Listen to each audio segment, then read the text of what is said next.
Hi, I'm Steve Levitt, and I am the curator for our lichen and bryophyte collection here at the Bean Museum.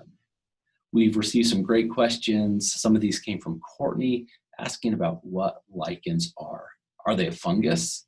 Are they a composite organism? What is going on with lichens? And hopefully I can share a little bit of some insight into what these lichens actually are. So take a look over my shoulder here and you will see three baby lichens. Aren't they cute?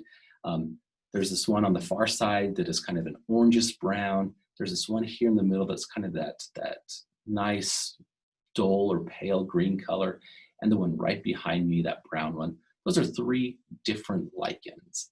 And let me tell you what they are. This is a photograph that was taken in Great Basin National Park. They're growing on some quartzite. And they show some really interesting and telling tales of what lichens are.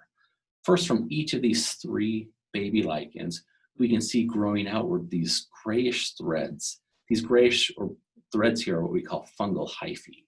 This is just the fungi extending outward from the lichen, but it hasn't yet formed an actual lichen. The lichen is where we have the fungus that you can see here in these grayish threads, or the fungal hyphae, that starts to interact with other organisms, particularly photosynthetic algae. And these photosynthetic algae are making high energy sugar molecules through photosynthesis, and the fungi can use those same sugar molecules that the algae makes for its own growth.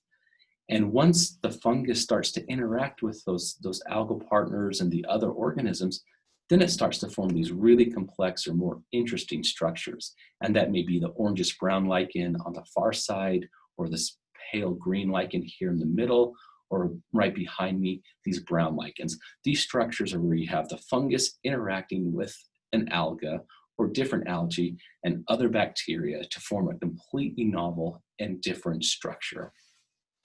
So when we think about lichens, we can think about them as composite organisms. If you look at the fungus on its own or the alga on its own, it will look nothing like the actual fungus. And you can see that here. These fungal hyphae, these gray threads, look nothing like the actual lichen. And it's only through these complex interactions that we form these really specialized and unique structures that we call lichens. Lichens are fascinating. Sometimes we call them fungi that have discovered agriculture, or fungi creating these specialized structures where they house these photosynthetic algae from which they harvest sugars from those. And that's one good way of conceptualizing what a lichen is. We can also think about them as composite organisms, or miniature ecosystems. But a lichen is not an organism, but it's what we call an emergent property, or some novelty that emerges when we get multiple things interacting in specific ways. We can talk more about it later on, but when you're outside looking at trees or on the sidewalk or on rocks, keep your eyes open for lichens, and come back with more questions. Thanks.